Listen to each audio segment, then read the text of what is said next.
I knew going out there, just been here a couple of days, I knew with the extremes of weather that Europe has been suffering with.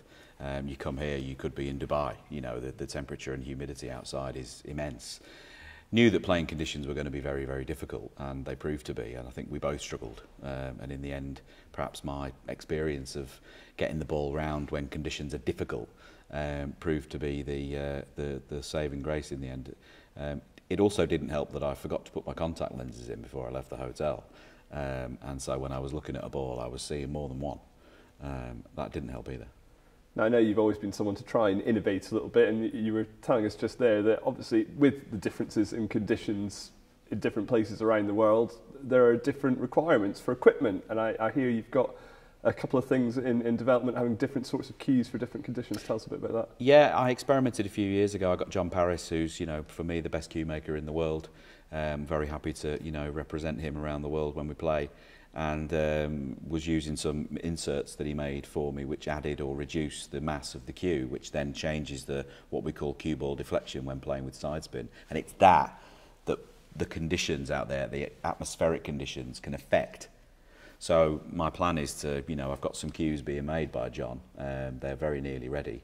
And very soon you'll see me walk into the arena with more than one cue. And based on the playing conditions of the day, I'll choose cue 1, 2 or 3. And there's a bit of, I suppose, a bit of a stigma in that in snooker. It's that you have one cue, you go out there and play. So I suppose it takes a bit of guts to go and break the mould, but you're always a man who's willing to do that sort of thing. Yeah, happy to break the mould. Until somebody walks into an arena somewhere in the world and uses more than one cue in one match, we'll all be deemed mad. I'm very happy for that, but it will work. We're about 50 years behind other sports like golf and tennis in terms of the tech and how players use technology to their advantage.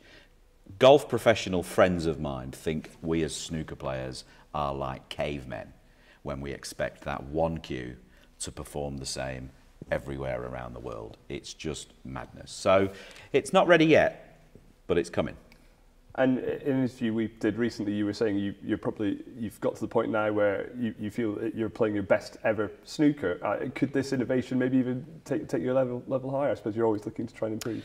Always trying to look to improve, yeah. But I think it's that. I think for, you know, it's been frustrating throughout my career running into these different types of conditions. You know, in Shanghai it's very humid.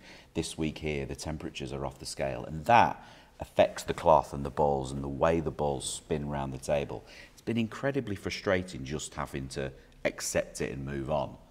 That's not very professional. So we're a little bit behind. I would have liked to have been here a little bit earlier with these innovations, but they are coming, and hopefully they'll make a difference.